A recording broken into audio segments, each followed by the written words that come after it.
ગીર સોમનાથમાં તંત્ર દ્વારા મહા ડિમોલેશન હાથ ધરાયું છે। સોમનાથ મંદિરની પાછળના ભાગમાં આવેલી જમીન પરના દબાણોને ખાલી કરાયા છે।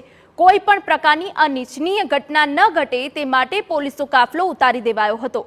ત્યારે આ દબાણ દૂર કરવા મુદ્દે સોમનાથના ધારાસભ્ય વિમલ ચુડાસમા જાહેર મંચ પરથી બોલ્યા અને ચીમકી આપી કે જો તમારી સાથે જબરદસ્તી થતી હોય અને તમને લાગે કે મારી જરૂર છે તો મને 7 કલાકે કોલ કરજો, હું 108ની સ્પીડે આવી જઈશ અને તમારી સાથે ઊભો રહીશ।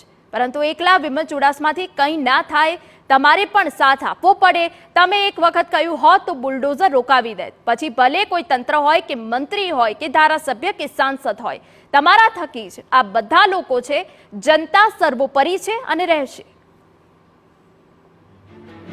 જો કદાચ ને તમને કોઈ જબરદસ્તી કાલે સાંજે કીધું મને 7 વાગે ફોન કરજો, જો તમને જબરદસ્તી કોઈ પણ રાખવાનું કરે તો તમારો વિમલ 7 વાગે પાટણમાં સુવાનો છે, સવારે 7 વાગે સામે ઊભવાનો છે। જે અધિકારી હોય, જે એના બુલડોઝરો હોય અને જે પણ સીઆરએફ હોય કે એસઆરપી હોય એને એકવાર રિવર્સમાં ન મોકલું તો મારું નામ વિમલ નહીં, એ ચોક્કસ રીતે કહી શકીશ।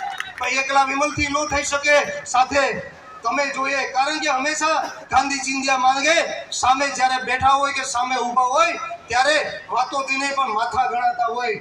જો એ સોમનાથના પાટણના તમામ સમાજના લોકો સામે હાથે બેઠા હોય અને સામે ઊભા હોય ત્યારે માથા ગણાતા હોય, ત્યારે સામે ગમે એવું તંત્ર હોય, ગમે એવી સરકાર હોય, ગમે એવો ધારાસભ્ય હોય, ગમે એવો સંસદ સભ્ય હોય, ગમે એવો મંત્રી હોય કે ગમે એવો રાજનીતિ હોય, એને પાછળ હલવું પડે, કારણ કે એ છેવટે તમારા થકી છે અને તમારા થકી રહેવાનો છે।